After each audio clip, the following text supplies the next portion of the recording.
জগন্নাথ দেবের এত কৃপা হইল, আজ দুইটা রথ টানার সৌভাগ্য হইল। হরে কৃষ্ণ বন্ধুরা, তোমরা সবাই কেমন রইছো? তো এই যে আজ হলো জগন্নাথ দেবের রথযাত্রা। তো বন্ধুরা ভিডিওটির সাথে থাকো।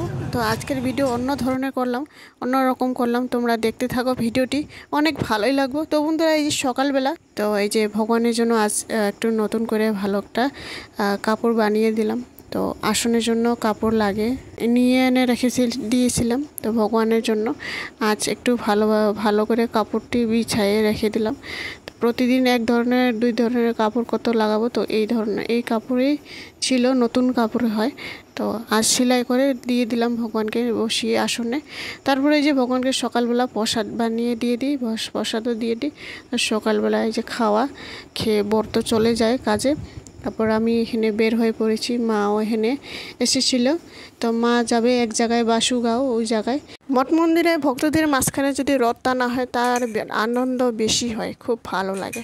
তাই এই যে আমিও দীনবন্ধু আশ্রমে নাট মন্দিরে এসেছি। তো ভগবানের জন্য কলা, চিনি আর লটকো, আম, কাঁঠাল এগুলাই দিতে হয় বেশিরভাগ।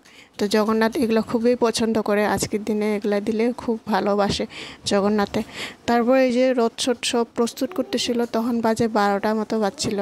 তো ভগবানের জন্য একটু লটকো কিনে এনে দিয়ে দিলাম। তারপরে এই যে সাজাইছে, ডেকোরেশনও করেছে। এইবারে মানে একটু সন্ধ্যাবেলা মেলা লাগবে, তো এই যে সব কিছু বাজনা সাজনা রেডি করতেছিল।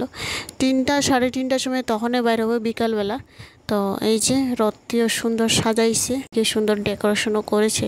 তো এইদিকে বাজার, সব সবজি বাজার এখানে বসে আজকে পরিষ্কার, কেননা আজকে লোক হবে অনেক। 3টার দিকে বিকালবেলা, তো সকালবেলা যজ্ঞ করেছে ভগবানের সামনে।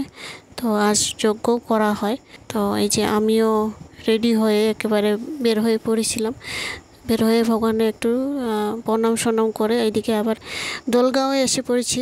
দোলগাঁওয়ে এই যে ছোট্ট করে একটা আয়োজন করে জগন্নাথ দেবের রথযাত্রা, সব সুন্দর ব্যাং পাট্টি সব নিয়ে এসেছে। তো এই যে রথটিও সুন্দর সাজাইছে, এবার খুব সুন্দর হয়েছে। এই যে দেখুন ডেকোরেশন করেছে। তো আমার ওই আজকে একটু দেরি হয়ে গেছে, কাজ ছিল। তো এই যে তখন 12টা 1টা বাজছিল, তখন আস্তে আস্তে আমার মন্দির থেকে বের হয়ে তারপরে যে ভোগ দেওয়া হয়ে গেছে, তখন ভোগ দর্শন করেন। তারপরে এই যে এদিকে রান্না বানিয়ে আয়োজন হইতেছিল, খিচড়ি। তো সন্ধ্যাবেলা খিচড়ি দেওয়া হবে, সকালবেলা অন্য ডাল, সবজি এগুলাই দেওয়া হয়। তারপর এই যে তো অনেক ভক্ত স্বজনও সবাই এসেছে। এই যে তো এই যে প্রসাদ পাবো সবাই। তো এখন বাজে 1:30 মতো বাজছিল, ভোগ দেওয়া হয়ে গেছে। তো তাড়াহুড়া করে প্রসাদ পাওয়া হইলো আজ। তো রথ টানার আগে সবাই প্রসাদ পায়া তারপরে যে রথটা টানা হবে 3:30টার দিকে। বাচ্চাগুলোর নাচ দেখো, এই যে ব্যান্ড পার্টি গান শুনিয়ে নাচ আরম্ভ হয়েছে।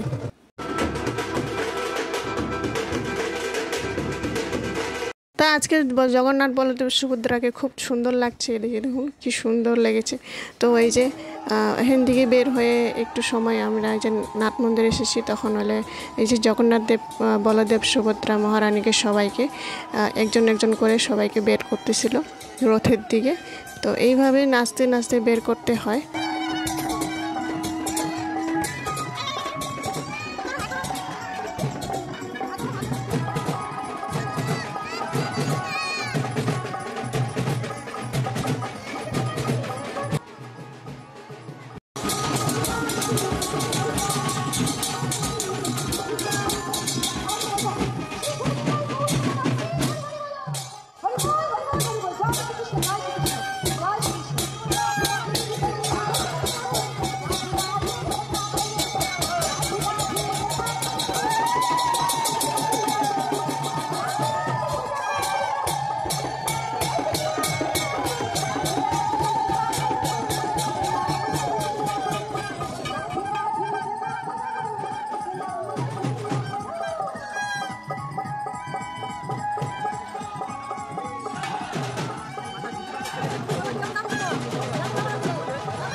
তারপর এই যে দলগা মন্দির দিকে এসেছি, এখানে ওই যে ছোট রথ প্রস্তুত করতেছিল, সুন্দর সাজাইছে এই যে দেখুন।